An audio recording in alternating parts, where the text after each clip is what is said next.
Hello everyone, I am B.S. Kwal. I welcome to all of you in your channel Learning India. आज मैं आप लोगों के सामने छोटे सा 2 लाइन पंक्ति का अपना रंग भाषा में गाते हुए अपना इंग्लिश लेसन स्टार्ट करने जा रहा हूँ। जिस ताखेरी मिले यो ओ बिली गे स्कूल कलर में दिन सो जिस ताखेरी मिले शो ओ बिली गे स्कूल कलर में दिन सो गे स्कूल दिन देता गे पुनो से भूले ले गे स्कूल दिन देता गे पुनो से भूले ले जिस ताखेरी मिले शो ओ लेनु गे स्कूल कलर में दिन सो। Thank you very much. So please, today is the whole lesson past tense. This is a very important whole lesson for all of you. And how do we use did, was and were. आपने कल जो part पढ़ा present tense का था, आज जो है आपका पास्ट टेंस का है। आप प्रॉपर ढंग से सुनिए और समझिए। हमेशा पास्ट टेंस में हमेशा इनडेफिनिट में सेकंड फॉर्म को हम यूज करते हैं। We always use in the second form of the verb in the past indefinite. For example, I ate, you ate, he ate. I ate, you ate, he ate. मैंने खाया, आपने खाया, उसने खाया। अब हम ये पूछते हैं क्या आपने खाया, क्या मैंने खाया, क्या उसने खाया। You always put did. हमेशा आप डेट को प्रयोग करते हुए पास्ट टेंस में वो यूज करना है। यदि हमको डेट का प्रयोग नहीं करेंगे तो इसका मतलब हमको पास्ट टेंस में पास्ट टेंस का सेंटेंस बिल्कुल गलत हो जाएगा। Did I eat, did you eat, did he eat. I didn't eat, you didn't eat, he didn't eat. You always use in the did in the past indefinite and second form change in the first form always। बहुत ही important chapter. आपको हमेशा यहाँ ध्यान में रखते हुए कि ये डिड क्या है, ये डू क्या है। डू डज का प्रयोग मैंने आपको पहले हो चुका है, आज है डिड का प्रयोग। Was, were. वॉज मीन्स था थी, वर मीन्स थे। वॉज मीन्स था थी, वर मीन्स थे।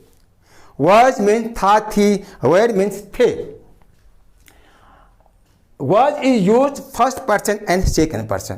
आप बहुत से मैंने बताऊँ फर्स्ट पर्सन आई और we, second person you and third person he she. I was going, I was going, मैं जा रहा था। ही वॉज गोइंग, वह जा रहा था। एंड वॉज आई गोइंग, क्या मैं जा रहा था, वॉज आई गोइंग। हमेशा आपको वज को आपके पहले लाना है और क्वेश्चन मार्क होगा। दे वर गोइंग, वे जा रहे थे। क्या वो जा रहे थे, क्या वो पढ़ रहे थे। They were going, they were reading, were they reading. बहुत से बच्चे बोलते हो where, no were. This pronunciation is the were. Now you have to come use of had. Present tense in I have, you have, he has। Possession, कोई चीज़ अपने पास रखता है। Suppose I am going to speaking, मेरे पास एक किताब था। मेरे पास एक किताब था, आई हैड अ बुक। आपके पास एक किताब था, यू हैड ए बुक। उसके पास एक किताब था, he had a book. Simply method. Suppose if you are want to speak interrogative, प्रश्न करते क्या मेरे पास एक किताब था, क्या आपके पास एक किताब था, क्या उसके पास एक किताब। Had I book, had you book, had ये बुक। आप जब भी इंग्लिश स्पीकिंग कोर्स पढ़ते हैं यह नियम सब जगह फॉलो होता है। बिना इस नियम को याद किए नहीं आए उस समझ में हम आगे नहीं पढ़ सकते। तो I request to all the guys, my dear guys, you have to follow this strictly this rules, then you can speak English fluently. You don't think I am talking always, but okay, that is good. But these all the rules, did always come in the past tense. Did always come in the past tense. When you want to speak interrogative and negative, you must be used did. Now you come Had is also possession. Suppose you are putting any books. I had a book, you had book. In the present tense, I have a book, you have a book, he has a book.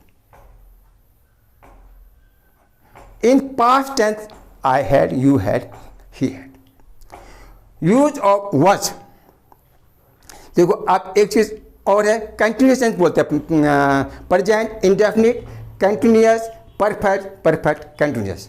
Past tense में ये 4 form होते हैं, indefinite, continuous, perfect, perfect continuous. आप लोगों को simple English वो बोलना है, तो इतने गहरे से क्या है, ये इंडेफिनिट क्या है, ये कंटिन्यूअस क्या है, ये परफेक्ट क्या है, ये परफेक्ट, इसमें इतना गहरा आपको बिल्कुल नहीं जाना। Foreign country people, they don't know, who is not has gone to school, what is indefinite, what is continuous, what is perfect continuous। जब वो अपने लैंग्वेज में बोलते हैं ये इंडेफिनिट क्या कंटिन्यूस है, वो बिल्कुल इस चीज़ को वो नहीं जानते, वो ये जानते हैं कि हमने डिड का प्रयोग करना है पास्ट टेंस में। जिस तरीके से हम अपना लैंग्वेज सीखते हैं, क्या आप कल गए थे, क्या आपने कल खाना खाया था, ये था थी ऑटोमेटिक आता है। इसी तरह से आपको भी डिड का प्रयोग हमेशा करना है। एंड वन इंपॉर्टेंट थिंग, आप पहले इस पार्ट को पढ़ चुके हैं, there are 3 forms of the verb, present, past participle, present, past participle, go, went, gone,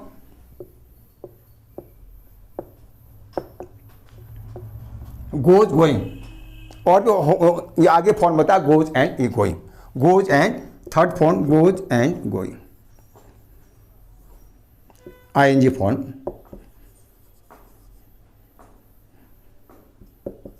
this is ES form.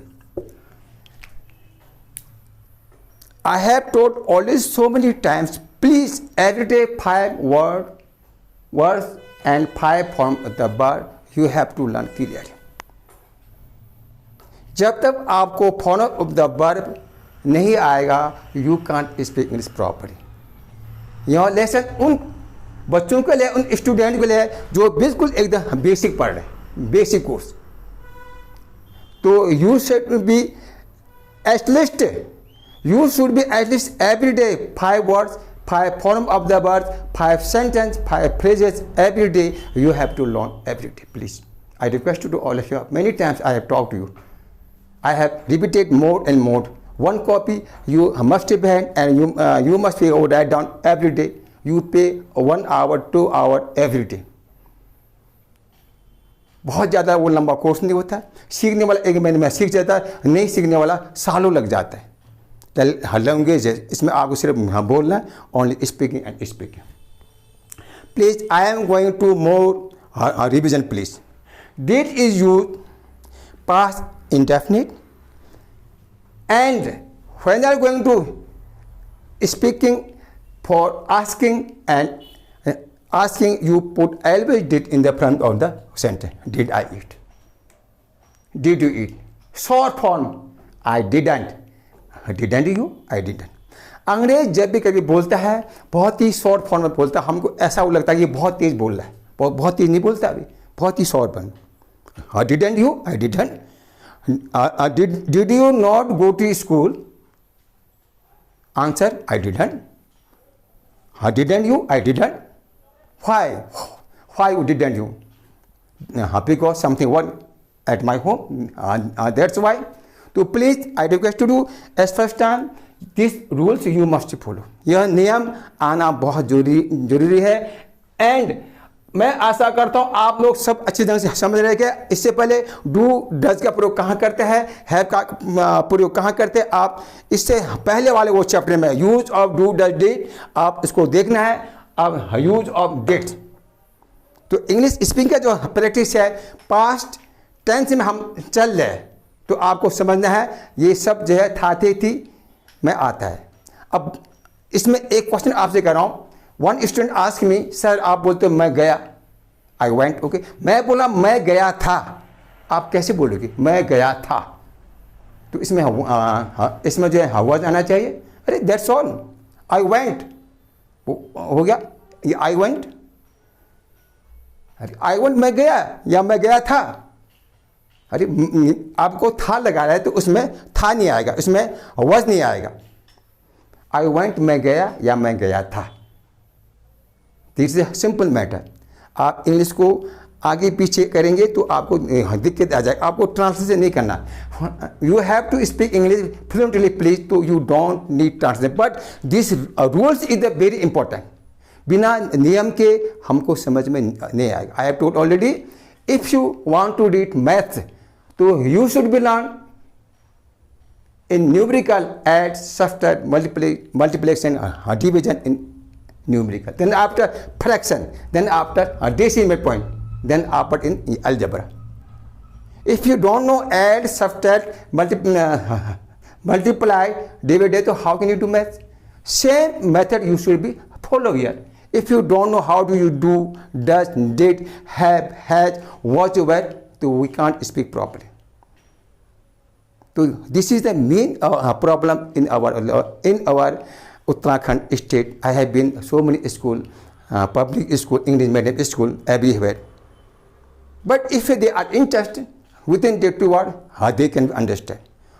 तो मैं इसी तरीके से जो भी गाइस आप लोग पढ़ रहे हो, आपको अपना नॉलेज और को शेयर करना है। हमको इंग्लिश क्लियर बोलना है, जिग-जैग बिल्कुल एकदम अप डाउन बिल्कुल नहीं बोलना है। तो आपको ये नियम बिल्कुल क्लियर आपको क्लियर कर देगा। डिड का प्रयोग। If you don't know form of the verb, यदि आप लोग को वर्ब का फॉर्म नहीं आएगा तो you can't speak English properly, never. भाई जब हमको नियम ही रहता, हमको अवा की कौका की बार खरी हम जब पढ़ते वो हमको पढ़ना ही नहीं आ रहा है, हम सीधा हिंदी वो पढ़ना हो जा रहा है सीधे, हम बिल्कुल वो नहीं पढ़ते। सेम रूल यहाँ पर होता है। The method, basic method, very simple method, only 4 tips: helping verb, auxiliary verb, modal verb, and daily return to do, today, tomorrow, yesterday. बहुत सारा नियम नहीं होता। अभी आपका ग्रामर पोर्शन है, आपका used of have, has, had, ये सारे नियम है, पर आपको इतना गहराई नहीं जाते हुए simple matter you must follow please. Tomorrow I will be explain for future tense, for future tense. As such, you must learn by heart. I have taught already present tense. Oh, this is a past tense. जब भी हम English बोलते हैं हमको ये नहीं देंगे tense indefinite ये कौन सा टेंस है, प्रेजेंट एंड पास्ट है, कुछ नहीं देखना। ऑटोमेटिक आप लोग बोलते चले जाओगे। You must have company who can speak English. You must be choose please. If you want to speak English fluently, don't be shy, don't be hesitation. गलती हो रहा होने दो, it doesn't matter, please. So I am going to more talking. I eat, I play, I do in the present tense, but second form always you use the second form of the verb. Play, played, played, jump, jumped, jumped.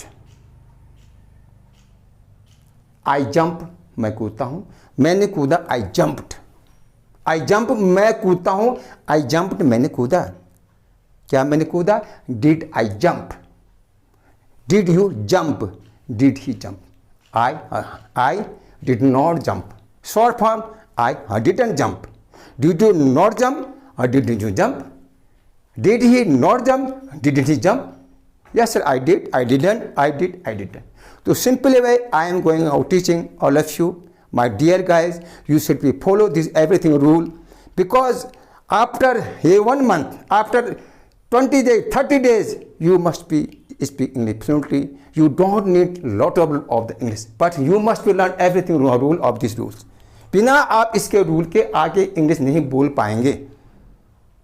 Use of do that, आप past tense का अच्छी ढंग से आपने concept का समझ गए होंगे. डिड हमेशा सेकंड फॉर्म को फर्स्ट में चेंज करते हैं. Always you change in the second form in the first form when did will become. Past tense का मतलब डिड होता है. मैंने कहा आप गए, क्या आप गए? Did you go? Did I eat? तो please every day 2 hours 3 hours you have to speak, and within a month I want to know how to speak English. आपको फ्लो इंग्लिश बोलना है, धारा ये प्रवाह. और बड़ी प्यार के साथ मैं आप लोगों को वो कह रहा हूँ कि आप इस नियम को फॉलो करेंगे, you have no problem for speaking. Every day you must be practice and practice practice and practice. I hope you are the great person, you are the great student, and you will follow my rules. Thank you so much. Welcome to all of you.